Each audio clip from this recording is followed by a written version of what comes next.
1950 Fortune city में वापस। अपना ख्याल रखना, तुम्हें कभी न कभी बाहर आने का मौका जरूर मिलेगा। उद्धरण चिन्ह। दक्ष ने कहा। वह जानता था कि मिस्टर इंद्रनील एक असाधारण व्यक्ति हैं। उसने झुककर कहा, मिस्टर इंद्रनील, मेरे बच्चों की देखभाल करने के लिए आपका धन्यवाद। उद्धरण चिन्ह। फिर वह मुड़ा और चला गया। उसके बेटे उसे जाते हुए देखते रहे। योजक चिन्ह। समय गलियारा। समय गलियारे में वापस आकर दक्ष ने मुड़कर देवांश और शौर्य को देखा जो उसे विदा करने आए थे। उसने मुस्कुराते हुए कहा, जाओ और मिस्टर इंद्रनील के साथ जमकर साधना करो। उद्धरण चिन्ह। तो आपको पता था पिताजी। उद्धरण चिन्ह। शौर्य ने दक्ष की ओर देखते हुए कहा, क्या तुम्हें लगता है कि तुम्हारे पिता मूर्ख हैं? उद्धरण चिन्ह। दक्ष ने हंसते हुए कहा। फिर उसने बूढ़े बैल की ओर देखा और कहा, मास्टर ऑक्स, आप पहले भी यहाँ आ चुके हैं। इसका मतलब है कि आपको यहाँ से जाना आता है। उद्धरण चिन्ह। मैं उस समय अपने स्वामी के पीछे पीछे चलता था। उद्धरण चिन्ह। बूढ़े बैल ने कहा, इस बार आप मेरा अनुसरण करेंगे? उद्धरण चिन्ह। दक्ष ने कहा, क्या तुम संजीवन काल को छोड़ना जानते हो? उद्धरण चिन्ह। बूढ़े बैल ने अपने मूल रूप में लौटते हुए कहा। बूढ़ा बैल एक सुनहरे बैल में बदल गया। मैंने वर्षों तक समय के प्रकाश में स्नान किया। मैंने संजीवन काल का एक रहस्य भी खोजा। यदि आप एक विशेष प्रकार के समय का अनुसरण करते हैं जो समान पैटर्न के अनुसार कार्य करता है तो आप सुरक्षित रहेंगे। इसका अर्थ है कि संजीवन काल में आने वाले लोगों में से केवल वही लोग इसकी गहराई से बाहर निकल सकते हैं जो समय के पैटर्न को समझते हैं। उद्धरण चिन्ह। दक्ष ने बूढ़े बैल की ओर मुस्कुराते हुए कहा। बूढ़े बैल ने मुस्कुराते हुए दक्ष की ओर देखा और कहा, चलो चलते हैं। उद्धरण चिन्ह। हाँ। उद्धरण चिन्ह। दक्ष ने मुस्कुराते हुए कहा। दक्ष ने एकांशी और शिवांगी की ओर देखा जो देवांश और शौर्य को छोड़ना नहीं चाहती थीं। उसने चिल्लाकर कहा, शिवांगी, एकांशी, वे मिस्टर इंद्रनील के साथ हैं और वे सुरक्षित रहेंगे। उद्धरण चिन्ह। शिवांगी और एकांशी अपने बच्चों को छोड़ना नहीं चाहती थीं, लेकिन अंततः वे दक्ष की आत्मिक दुनिया में वापस चली गईं और बूढ़ा बैल और दक्ष समय के गलियारों में तेजी से आगे बढ़ गए। योजक चिन्ह। रास्ते में दक्ष और बूढ़ा बैल समय के गलियारों में तेजी से आगे बढ़ रहे थे। दक्ष ने पूछा, मास्टर ऑक्स, मैं साधना का अभ्यास करने के लिए अपनी आत्मिक दुनिया में वापस जाना चाहता हूँ। क्या आप मेरे शरीर का ध्यान रख सकते हैं? उद्धरण चिन्ह। बूढ़े बैल ने कहा, क्या तुम मेरी पीठ पर रहना चाहते हो? उद्धरण चिन्ह। मास्टर ऑक्स, आप जानते हैं कि मेरा मतलब वह नहीं है। मैं बस समय बर्बाद नहीं कर सकता। उद्धरण चिन्ह। दक्ष ने कंधे उचकाते हुए कहा। बूढ़े बैल ने कहा, ठीक है, मेरी पीठ पर चढ़ जाओ। उद्धरण चिन्ह। बहुत बहुत धन्यवाद मास्टर ऑक्स। उद्धरण चिन्ह। दक्ष ने कहा। वह बूढ़े बैल की पीठ पर कूद गया। फिर उसने पूछा, मास्टर ऑक्स, क्योंकि अब हम समय के नियमों को समझ गए हैं तो क्या इसका मतलब यह है कि हम अपनी इच्छा से वापस आ सकते हैं? उद्धरण चिन्ह। हाँ, अगर आप संजीवन काल में आना चाहते हैं और समय की नदियों में बहना चाहते हैं तो आप बह सकते हैं। बस मुझे यह नहीं पता कि आपको बाहर निकलने में कितना समय लगेगा। समय के देवता को खोजना असंभव है। इस बार आप बस बेहद भाग्यशाली रहे। उद्धरण चिन्ह। बूढ़े बैल ने कहा। दक्ष ने व्यंग्यात्मक मुस्कान के साथ कहा, सचमुच, मिस्टर इंद्रनील को ढूंढना बिल्कुल भी आसान नहीं है। कभी कभी कुछ लोग यहाँ दशकों, कभी कभी सदियों तक रहते हैं। लोगों को अंदर धैर्य रखना पड़ता है। उद्धरण चिन्ह। दक्ष ने संजीवन काल में जितना समय बिताया था उतना समय उसने पहले कभी किसी एक स्थान पर नहीं बिताया था। दक्ष बूढ़े बैल की पीठ पर बैठा था और उसने अपनी आंखें बंद कर लीं। वह अपनी आत्मिक दुनिया में चला गया। अब उसकी आत्मिक दुनिया बहुत बड़ी हो गई थी। दक्ष ने 5 पवित्र सम्राट तैयार किए थे, लेकिन फिर भी उसकी दुनिया में शक्तिशाली लोगों की संख्या कम ही थी। उसके द्वारा तैयार किए गए लोगों के अलावा महान सम्राट सचमुच दुर्लभ थे। लेकिन दक्ष को इससे कोई फर्क नहीं पड़ता था। वह अपनी आत्मिक दुनिया में समय को महसूस कर सकता था। अब वह वहां के समय को नियंत्रित कर सकता था। अब जब मैं समय के साथ धीमे या तेज शक्ति को मिला सकता हूं तो मैं समय को धीमा या तेज कर सकता हूं। लेकिन अभी मैं समय की गति को केवल 8 गुना बढ़ा या घटा सकता हूं। जब मैं इसे और अच्छे से समझ लूंगा तो ये 100 गुना या यहाँ तक कि 1000 गुना भी हो जाएगा। जब मैं ऐसा कर पाऊंगा तो इसका मतलब होगा कि यहाँ 1000 साल बाहरी दुनिया में 1 साल के बराबर होंगे। मेरी दुनिया इस तरह से विस्तृत हो जाएगी। उद्धरण चिन्ह। दक्ष ने सोचा। ये सोचकर दक्ष मुस्करा उठा। एक दिन उसकी दुनिया बिल्कुल परिपूर्ण हो जाएगी, लेकिन पहले उसे कुछ चीजें ठीक करनी होंगी। एक बार उसकी दुनिया परिपूर्ण हो जाए तो दक्ष अब और हस्तक्षेप नहीं करेगा। वह प्रकृति को अपना काम करने देगा। योजक चिन्ह। संजीवन काल में अनेक प्रकार की समय की नदियां थीं। प्रत्येक नदी में एक विशिष्ट प्रकार का समय और विशिष्ट पैटर्न समाहित थे। कुछ नदियों में एक जैसे पैटर्न थे, इसलिए जब तक योद्धा एक जैसे पैटर्न वाली नदियों में रहते थे वे सुरक्षित रहते थे। दक्ष सैकड़ों वर्षों से समय की नदियों में बहते हुए संजीवन काल के रहस्यों को समझ रहा था। पुराने समय में बूढ़ा बैल और उसका स्वामी भी वहां थे और उन्होंने भी संजीवन काल के रहस्यों को समझा था। हालांकि कोई नहीं जानता था कि वे वहां कितने समय तक रहेंगे। दक्ष भी नहीं जानता था, और वैसे भी उसके पास कोई दूसरा विकल्प नहीं था। योजक चिन्ह। सर्वोच्च पशु जगत। सर्वोच्च पशु जगत में संजीवन काल के प्रवेश द्वार पर अनेक शक्तिशाली योद्धा इकट्ठा हुए थे। संजीवन काल 9 द्वीपों के महाद्वीप का सबसे रहस्यमय निषिद्ध क्षेत्र था। इसके बारे में अनेक किंवदंतियां प्रचलित थी। कुछ लोगों का कहना था कि वहां अनेक दुनियाएं भी मौजूद हैं। बेशक वे केवल अनुमान लगा रहे थे। वहां देखो, संजीवन काल में कोई है। उद्धरण चिन्ह। किसी ने आश्चर्य से कहा। शक्तिशाली योद्धाओं के समूह ने संजीवन काल के प्रवेश द्वार की ओर देखा और उन्हें एक युवक सुनहरे बैल की पीठ पर सवार दिखाई दिया। वे संजीवन काल से बाहर आ रहे थे। एक बैल और एक आदमी। वे बेहद ताकतवर दिख रहे हैं। उद्धरण चिन्ह। भीड़ ने फुसफुसाते हुए कहा। बैल दौड़ता हुआ संजीवन काल से बाहर आ गया। यहाँ इतने सारे योद्धा हैं। उद्धरण चिन्ह। दक्ष ने भीड़ की ओर देखते हुए कहा। उसकी आंखों में चमक थी और उसने पूछा, हम कहाँ हैं? उद्धरण चिन्ह। दक्ष की बात सुनकर लोग अवाक रह गए। उन्होंने सोचा कि क्या यह आदमी और बैल प्राचीन काल से हैं? मास्टर, हम सर्वोच्च पशु जगत के दक्षिणी भाग में हैं। उद्धरण चिन्ह। किसी ने आदरपूर्वक कहा। आखिरकार हम बाहर निकल आए। उद्धरण चिन्ह। दक्ष ने खुशी से कहा। श्राइनों के युद्ध को लेकर क्या स्थिति है? उद्धरण चिन्ह। दक्ष ने पूछा। श्राइनों का युद्ध? उद्धरण चिन्ह। वह व्यक्ति स्तब्ध होकर बोला। उसने कहा, मास्टर, क्या आपका मतलब प्राचीन काल के युद्ध से है? उद्धरण चिन्ह। उन्हें लगा कि दक्ष प्राचीन काल में हुए युद्ध के बारे में पूछ रहा है। वह युद्ध जो बहुत बहुत पहले हुआ था। नहीं, मैं फॉर्चून श्राइन और बाकी सभी श्राइनों के बीच हुए समझौते की बात कर रहा हूं। उद्धरण चिन्ह। दक्ष ने पूछा। ओह, सारे श्राइन फॉर्चून सिटी चले गए हैं। अब तो शुरुआत होने ही वाली है।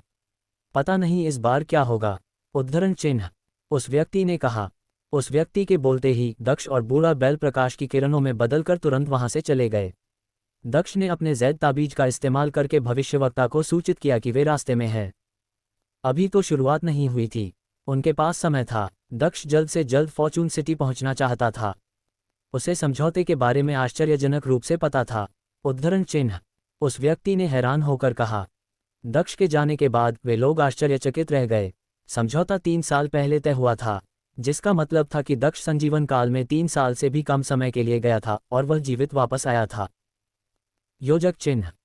कुछ देर बाद रास्ते में दक्ष और भविष्यवक्ता बातें करते रहे। भविष्यवक्ता पूरे समय दिव्य फिनिक्स घाटी में इंतजार कर रहा था। उसने सोचा भी नहीं था कि दक्ष किसी दूसरे रास्ते से निकलेगा। शिक्षक, अब स्थिति कैसी है? उद्धरण चिन्ह। दक्ष ने भविष्यवक्ता से पूछा। स्थिति गंभीर है। फॉर्चून श्राइन बड़े खतरे में है। उद्धरण चिन्ह। भविष्यवक्ता ने कहा। क्या आप किसी अन्य श्राइन को मनाने में कामयाब नहीं हुए? उद्धरण चिन्ह। दक्ष ने पूछा। सभी श्राइनों की अपनी अपनी योजनाएं हैं। उन्हें मनाना बहुत मुश्किल है। सर्वोच्च पशु जगत में भी यही हाल है। फॉर्चून श्राइन अकेला है। मैं पूरे समय फिनिक्स घाटी में रहा हूं और मैं उन्हें भी मनाने में कामयाब नहीं हो पाया। उद्धरण चिन्ह। भविष्यवक्ता ने कहा। उसने आगे कहा, हमारे पास इन लड़ाइयों को जीतने की ही एकमात्र उम्मीद है, तभी हमारे कंधों पर बोझ कम होगा। उद्धरण चिन्ह। फॉर्चून श्राइन के सदस्य सौभाग्य में विश्वास रखते थे, लेकिन वे ये भी समझते थे कि दुनिया कैसे काम करती है और शक्ति कोई रहस्यमयी चीज नहीं है। दक्ष चुप रहा। उसे नहीं पता था कि उसका दुश्मन कितना ताकतवर होगा। वह बस जीतने के लिए अपनी पूरी कोशिश कर सकता था। दक्ष आत्मविश्वास से भरा था, लेकिन वह अपने प्रतिद्वंद्वी को कम नहीं आंकना चाहता था। वैसे दक्ष, तुम्हारा क्या हाल है? तुम कितने तैयार हो? उद्धरण चिन्ह। भविष्यवक्ता ने दक्ष को घूरते हुए कहा। चाहे कुछ भी हो जाए, मैं जीतूंगा। उद्धरण चिन्ह। दक्ष ने कहा। वह फॉर्चून श्राइन का ऋणी था। वह केवल जीत ही सकता था।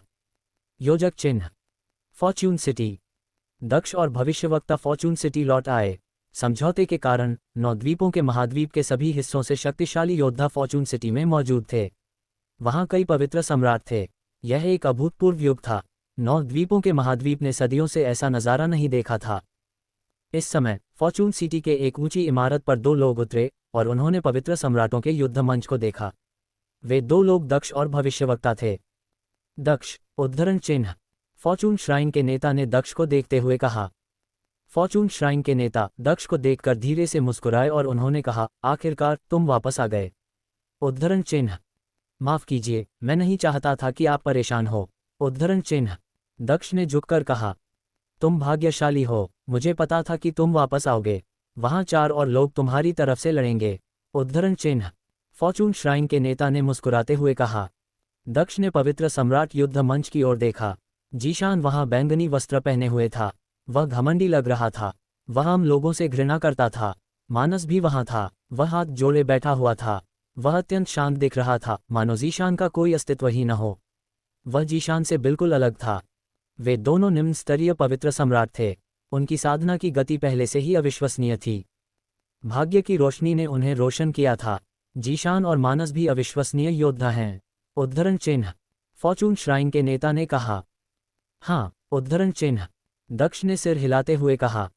उसने विश्वनाथ, माधव और आनंद की ओर देखा जो वापस आ चुके थे। साथ ही फॉर्चून श्राइन के कई अन्य उत्कृष्ट शिष्यों की ओर भी।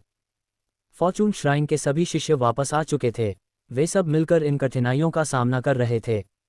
दक्ष ने भीड़ की ओर देखा और पूछा, नेता, क्या आप योद्धाओं के बारे में आश्वस्त हैं? उद्धरण चिन्ह। हाँ, उन सभी ने पुराने समय में 9 द्वीपों के महाद्वीप की बैठक में भाग लिया था। आपके अलावा मानस और जीशान निम्न स्तरीय पवित्र सम्राट है। आनंद और विश्वनाथ अर्ध पवित्र सम्राटों के समूह में लड़ेंगे। उनकी युद्ध क्षमता का परीक्षण हो चुका है।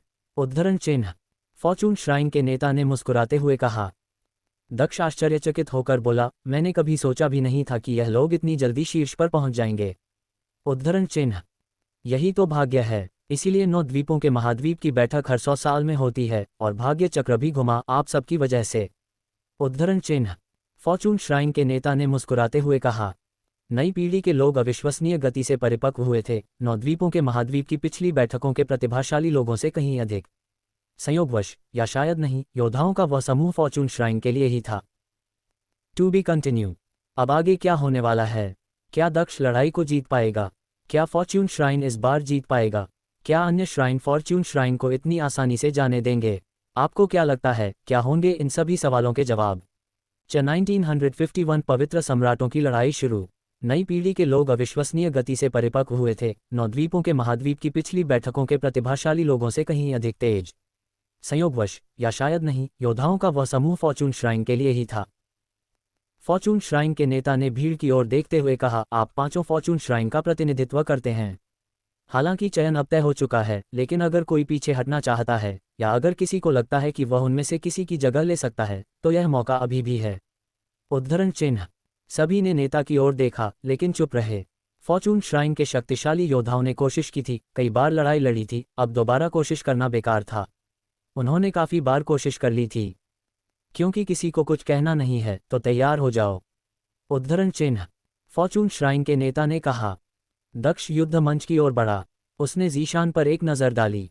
जीशान की आंखें भी चमक उठी और उसने भी दक्ष की ओर देखा। क्या तुम तैयार हो, भाई? उद्धरण चिन्ह। दक्ष ने विश्वनाथ से पूछा। हमें युद्ध के बाद ही पता चलेगा। उद्धरण चिन्ह। विश्वनाथ ने कहा। आनंद ने दक्ष की ओर देखा और मुस्कुराते हुए कहा, मैं आनंद हूं। उद्धरण चिन्ह। मैं जानता हूं, तुम्हारा नाम आनंद है। उद्धरण चिन्ह। दक्ष ने आनंद की ओर मुस्कुराते हुए कहा। दक्ष, मैंने सोचा था कि 9 द्वीपों के महाद्वीप की बैठक में मैं सबसे शक्तिशाली योद्धा था, लेकिन मेरा स्थान चौथा रहा। अब भी मैं चौथे स्थान पर ही हूं। तुम सब मुझसे कहीं अधिक शक्तिशाली हो, लेकिन मैं तुम्हें पीछे छोड़ने की पूरी कोशिश करूंगा। अब मैं तुम्हारी और फॉर्चून श्राइन की मदद करने जा रहा हूं और एक दिन मैं तुमसे मुकाबला करूंगा। उद्धरण चिन्ह। आनंद ने दृढ़ निश्चय के साथ मुस्कुराते हुए कहा। मैं तुम्हारा इंतजार करूंगा। उद्धरण चिन्ह। दक्ष ने मुस्कुराते हुए और सिर हिलाते हुए कहा। दक्ष, इस बार तुम खतरे में हो, इसलिए बहुत सावधान रहना। वे तुम्हें जल्द से जल्द मारने की पूरी कोशिश करेंगे। सावधान रहना। उद्धरण चिन्ह। माधव ने कहा। बिल्कुल। उद्धरण चिन्ह। दक्ष ने सिर हिलाते हुए कहा। फॉर्चून सिटी में अधिक से अधिक शक्तिशाली योद्धा एकत्रित हो रहे थे। अन्य श्राइनों से भी अनेक लोग प्रकट हुए। उनकी आंखों में हत्या का भाव व्याप्त था। वातावरण तनावपूर्ण था। आकाश में कुछ चिन्ह प्रकट हुए जो विभिन्न श्राइनों का प्रतिनिधित्व कर रहे थे। फायर श्राइन का प्रतीक एक दिव्य अग्नि ढाल था। उनके सदस्य भव्य, गरिमा में और राजसी दिख रहे थे। थंडर श्राइन का प्रतीक एक दिव्य थंडर हथौड़ा था। उनके लोग अत्यंत आक्रामक प्रतीत हो रहे थे। वाह, कितना शानदार है! उद्धरण चिन्ह। भीड़ ने कहा। दूर स्थित कई शक्तिशाली योद्धा श्राइनों के प्रतीकों को देखकर चकित रह गए। हवा में लहराते उनके वस्त्र अविश्वसनीय लग रहे थे। वातावरण घुटन भरा था। फॉर्चून श्राइन के सदस्य अमर और प्रबुद्ध प्राणियों की तरह दिख रहे थे। उनके आसपास रहने वाले लोगों को अच्छा महसूस होता था। फॉर्चून श्राइन के नेता के हाथ में फॉर्चून राजदंड है। उद्धरण चिन्ह। भीड़ ने कहा। फॉर्चून श्राइन के नेता के हाथ में फॉर्चून राजदंड देखकर भीड़ स्तब्ध रह गई। संभवतः सभी श्राइनों के नेता अपने सबसे कीमती खजाने लेकर आए थे। पिछली बार शून्य क्षेत्र श्राइन के नेता ने सेलेस्टियल सीलिंग मैप का उपयोग करके अक्लेंद्रा शहर को सील कर दिया था। फॉर्चून श्राइन के नेता ने मुस्कुराते हुए कहा, आज आप सभी श्राइन मेरे फॉर्चून सिटी में आए हैं और मैं सम्मानित महसूस कर रहा हूं। हालांकि मैं कुछ बातें जानना चाहता हूं। आज कई श्राइन आए हैं, लेकिन कौन हमसे लड़ने आया है? और जो हमसे लड़ने नहीं आए हैं उनका क्या रुख है? शून्य क्षेत्र श्राइन के नेता ने तो लगभग सब कुछ अपने दम पर तय कर लिया है। शून्य क्षेत्र श्राइन के नेता, आपकी टीम में कौन कौन है? उद्धरण चिन्ह। शून्य क्षेत्र श्राइन के नेता, जो दर्शक दीर्घा के शीर्ष पर बैठे थे, एकदम सजग दिख रहे थे। उन्होंने मुस्कुराते हुए धीरे से कहा, हम शून्य क्षेत्र shrine, fire shrine, ice and snow shrine, स्वर्ण श्राइन, वायु श्राइन और दानव श्राइन हैं। उद्धरण चिन्ह। 6 श्राइन। उद्धरण चिन्ह। फॉर्चून श्राइन के नेता ने कहा। फॉर्चून श्राइन के नेता मुस्कुराए। उन्हें इसका पहले से ही अनुमान था। उन्होंने पूछा, अन्य श्राइनों की स्थिति के बारे में क्या? उद्धरण चिन्ह। आत्मा श्राइन यहां देखने के लिए मौजूद है। उद्धरण चिन्ह। आत्मा श्राइन के नेता ने मुस्कुराते हुए कहा। पृथ्वी श्राइन साक्षी बनना चाहता है। उद्धरण चिन्ह। पृथ्वी श्राइन के नेता ने कहा। प्रकाश श्राइन को छोड़कर, जिसका अस्तित्व प्रतीत नहीं होता था, सभी श्राइनों ने अपनी राय व्यक्त की। किसी भी श्राइन ने यह नहीं कहा कि वे फॉर्चून श्राइन के पक्ष में हैं। सर्वोच्च पशु जगत भी साक्षी होगा। उद्धरण चिन्ह। एक अधेड़ उम्र के व्यक्ति ने कहा, जो शांत और संयमित दिख रहा था, लेकिन फिर भी बेहद आक्रामक था। मैं बहुत प्रभावित हुआ हूं, ड्रैगन नेता। उद्धरण चिन्ह। फॉर्च्यून श्राइन के नेता ने सिर हिलाते हुए कहा। रॉक वंश के लोग देखने आए हैं। उद्धरण चिन्ह। रॉक वंश के नेता ने कहा। उसने सोने का मुकुट पहन रखा था और वह किसी राजा की तरह दिख रहा था। फिनिक्स वंश, यूनिकॉर्न वंश और कछुआ वंश, सभी ने कहा कि वे वहां देखने के लिए मौजूद थे। और उन लोगों का क्या, उन्हें छिपने की कोई जरूरत नहीं है। उद्धरण चिन्ह।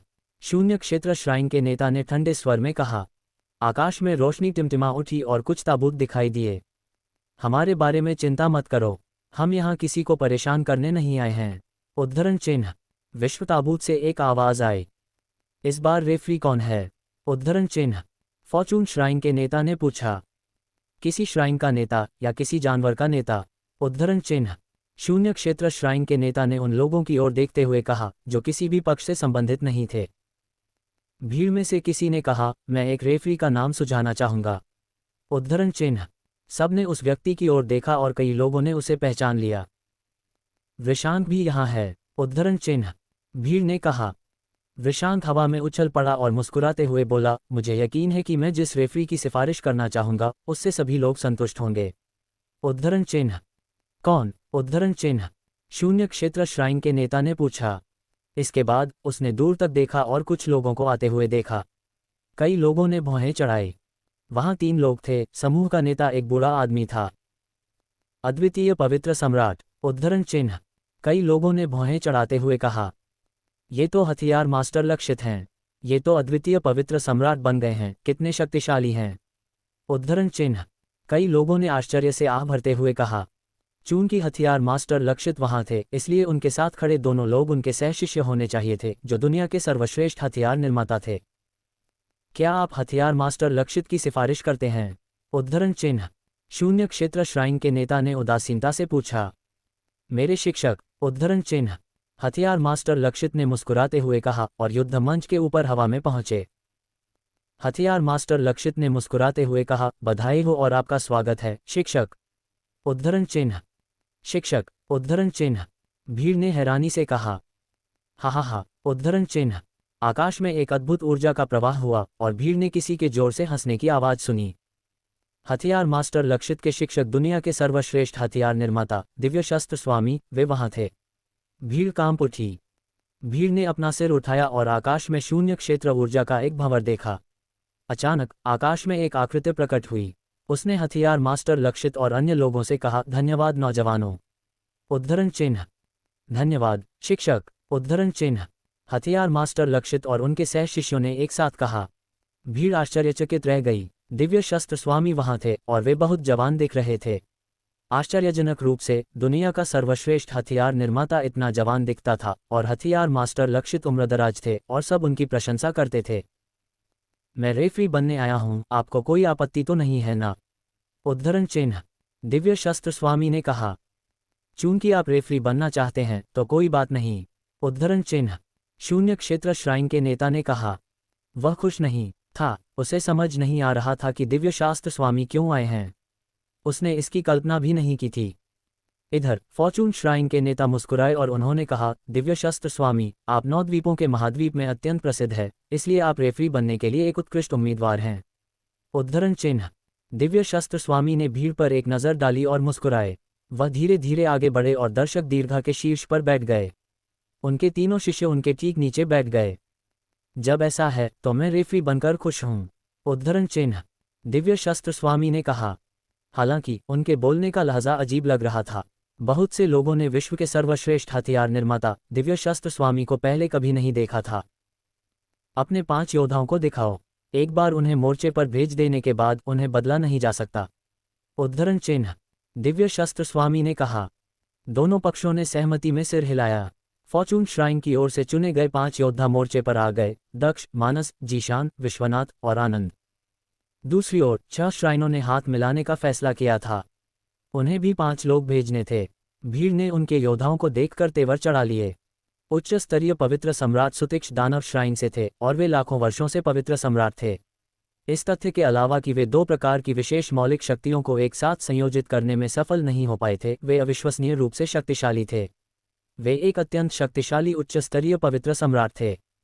दक्ष, तुम्हारा प्रतिद्वंदी संभवतः पवित्र सम्राट सुतिक्ष होगा। वह अत्यंत शक्तिशाली उच्च स्तरीय पवित्र सम्राट है। वह दूसरों के दिलों को वश में कर सकता है। उसकी राक्षसी और मायावी मौलिक शक्तियां चरम स्तर पर पहुंच चुकी हैं। उसकी शक्तियां विस्फोटक हैं और उसके तरीके धूर्त हैं। उद्धरण चिन्ह। भविष्यवक्ता ने दक्ष से टेलीपैथिक रूप से कहा। दक्ष ने उस राक्षस योद्धा की ओर देखा। उसे सावधान रहना होगा।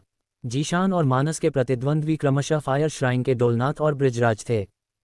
आनंद और विश्वनाथ के प्रतिद्वंद्वी पवित्र सम्राट बोमिक और एक ऐसा व्यक्ति था जिसे कोई नहीं जानता था। वह केवल अर्ध पवित्र सम्राट था, लेकिन संभवतः अत्यंत शक्तिशाली था, अन्यथा श्राइन उसे नहीं भेजते। वह आइस एंड स्नो श्राइन से था और रहस्यमय प्रतीत हो रहा था। एक बात तो निश्चित थी, फॉर्चून श्राइन की तरफ के योद्धा युवा थे और दूसरी तरफ के सभी योद्धा बूढ़े और बेहद शक्तिशाली थे। उनमें से कुछ तो कभी बेहद प्रसिद्ध थे, लेकिन फिर उन्होंने सार्वजनिक रूप से दिखना बंद कर दिया था। केवल आइस एंड स्नो श्राइन का योद्धा ही अत्यंत रहस्यमय था। पवित्र सम्राट सुतिक्ष, पवित्र सम्राट डोलनाथ, पवित्र सम्राट ब्रिजराज और पवित्र सम्राट बोमिक, इन 6 श्राइनों ने अपने सर्वश्रेष्ठ योद्धाओं को भेजा था। फॉर्चून श्राइन की सफलता की संभावना बेहद कम थी, खासकर दक्ष के लिए। 3 साल, वह सिर्फ 3 साल में उच्च स्तरीय पवित्र सम्राट सुतिक्ष का सामना कैसे कर सकता था? भीड़ ने सोचा। अगर एक पक्ष आत्मसमर्पण कर देता है तो यह हार है। अगर कोई भी आत्मसमर्पण नहीं करता है तो यह मौत की लड़ाई होगी। आप क्या सोचते हैं? उद्धरण चिन्ह। दिव्य शस्त्र स्वामी ने कहा। मुझे कोई आपत्ति नहीं है। उद्धरण चिन्ह। फॉर्चून श्राइन के नेता ने कहा। मुझे भी कोई आपत्ति नहीं है। उद्धरण चिन्ह। शून्य क्षेत्र श्राइन के नेता ने कहा। भले ही लड़ाई फॉर्चून सिटी में हो रही हो, लेकिन 6 श्राइन फॉर्चून श्राइन को चुनौती देने आए हैं और उनका पलड़ा भारी है। इसलिए 6 श्राइनों को पहले योद्धाओं का चयन करना चाहिए और फॉर्चून श्राइन समान साधना स्तर के किसी व्यक्ति को भेज सकता है। आपका क्या विचार है? उद्धरण चिन्ह। दिव्य शस्त्र स्वामी ने कहा। फॉर्चून श्राइन को कोई आपत्ति नहीं थी। शून्य क्षेत्र श्राइन के नेता ने मुस्कुराते हुए सहमति जताई और कहा, ठीक है। उद्धरण चिन्ह। शून्य क्षेत्र श्राइन का नेता बहुत आत्मविश्वासी लग रहा है। उद्धरण चिन्ह। भीड़ ने फुसफुसाते हुए कहा। फॉर्चून श्राइन बहुत कठिन परिस्थितियों में हैं। 6 श्राइनों ने फॉर्चून श्राइन के विरुद्ध हाथ मिला लिया था और उनके सभी योद्धा असाधारण थे। वे सभी अपनी अपनी साधना के स्तर में सर्वश्रेष्ठ थे। फॉर्चून श्राइन के योद्धा बहुत कमजोर दिख रहे थे, लेकिन फॉर्चून श्राइन ने उन्हें किसी खास वजह से चुना था। चूंकि तुम इतने खुश दिख रहे हो तो अभी शुरू करो। उद्धरण चिन्ह। दिव्य शस्त्र स्वामी ने कहा। सभी लोग शून्य क्षेत्र श्राइन के नेता की ओर देखने लगे। पहली लड़ाई, डोलनाथ तुम जाओ। उद्धरण चिन्ह। शून्य क्षेत्र श्राइन के नेता ने कहा। डोलनाथ ने तेजी से आगे बढ़कर युद्ध मंच पर कदम रखा। मानस, ये तुम्हारा है। फॉर्चून श्राइन के नेता ने कहा। To be continue. अब आगे क्या होने वाला है? क्या दक्ष पवित्र सम्राट सुतिक्ष से जीत पाएगा? क्या दक्ष फॉर्च्यून श्राइन को बचा पाएगा? आखिर क्या होगा इस लड़ाई के अंत में? आपको क्या लगता है, क्या होंगे इन सभी सवालों के जवाब?